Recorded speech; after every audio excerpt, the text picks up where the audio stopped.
I feel like I cannot even watch Star Wars anymore because of all this damn toxicity from all these fandom menace types. But this director of the movie she's directing would probably advise me to pay them no mind and keep watching what I love. Well, that's exactly what I'm gonna do. And not let the toxic morons grind me down.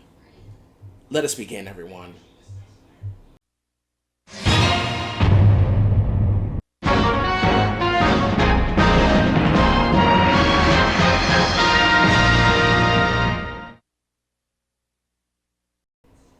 What's up, Star Wars fans? This is John of Video Games in the World. Almost 6 months ago, I talked about the first female director of the upcoming Star Wars movie, Sharmeen Obaid-Chinoy. She's going to direct the upcoming Star Wars movie, which focuses on a new Jedi Order headed by Rey, and I will see the movie and judge for myself. I will not let the get woke go broke mob dictate on how I should judge the movie.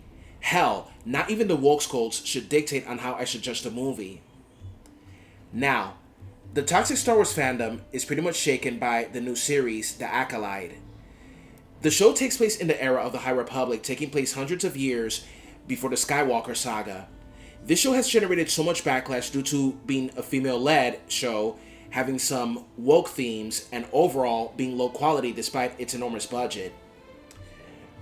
I have not seen the show yet because I am busy with real-life stuff and watching other shows too. Been live streaming on my gaming channel on YouTube, and also been too focused on writing my upcoming essay, which is about the rise and sad fall of Cartoon Network, which is coming sometime this summer, or before it ends. So, some people love The Acolyte, others hate it to the core, while others are kind of in the middle of it and trying to decide whether they liked it or not for certain reasons of their own. There are still plenty of Star Wars projects in the works, such as Skeleton Crew, which takes place thousands of years in the past, among other projects, and Rey's upcoming movie, tentatively titled New Jedi Order. This new movie was announced at Star Wars Celebration 2023, focusing on Rey after the events of The Rise of Skywalker, exploring the post-war, post-First Order galaxy with the Jedi in disarray. Kathleen Kennedy shared that Rey is working to fulfill her promise to Luke and rebuild the Jedi Order based on ancient texts. The director of this movie, Sharmeen Obaid-Chinoy, is quite aware of the backlash that all female-led projects receive online, especially in the Star Wars fandom, but she's not at all bothered by it. Good for her for not cracking under pressure and continuing her work to create without these toxic morons bothering her. She said the following: "The greatest thing about Star Wars is that everyone has a personal connection to it. Everyone is passionate about it, and throughout the fandom, people have clear ideas about who should direct or what the story should be about. I'm just drowning out those voices until I'm done. As a storyteller, I'm focused on drawing new moviegoers into the cinema and bringing a sense of nostalgia that will appeal to older fans of the series." She has a point. The responsibility to every artist is to themselves. Artists have every right to do whatever they want to do with their art, and no one should tell them how to do it, not even the fans. Of course, people hate that she's directing the movie all because in the past she said that she liked making men uncomfortable in her documentaries.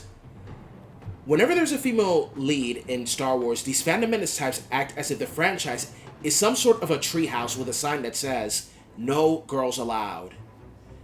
I've said it before that there have been many awesome female characters in Star Wars before the Disney era. I'm still pissed at Disney for erasing the expanded universe and renaming it the Legends canon, since it had very well written stories and characters, but I'm not going to submit to petty and toxic attitudes and act like some misogynistic asshole attacking Kathleen Kennedy and Sharmeen Obaid-Chinoy. By the way, Kathleen Kennedy produced and executive produced many of the greatest movies in history, such as Gremlins, E.T., Back to the Future, The Goonies, Jurassic Park, and the list goes on and on.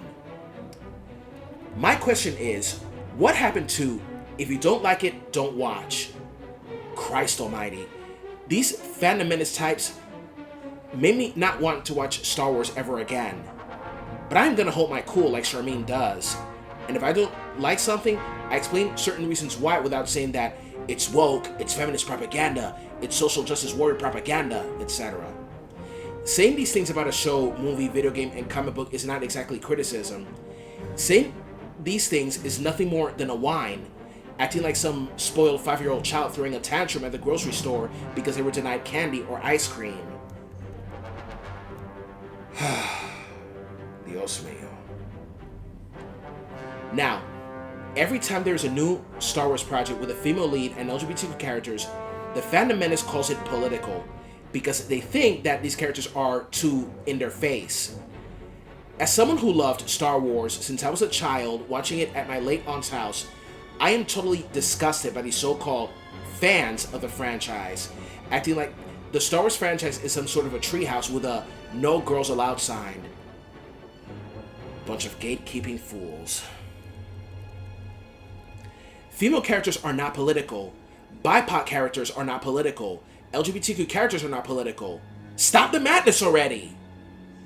Whether you like it or not, Star Wars always had political themes, and it is a vast universe where not just men, but also women can be fighters representing either freedom and peace or tyranny. There are humans of different colors and beings of different species. So stop the fucking madness already.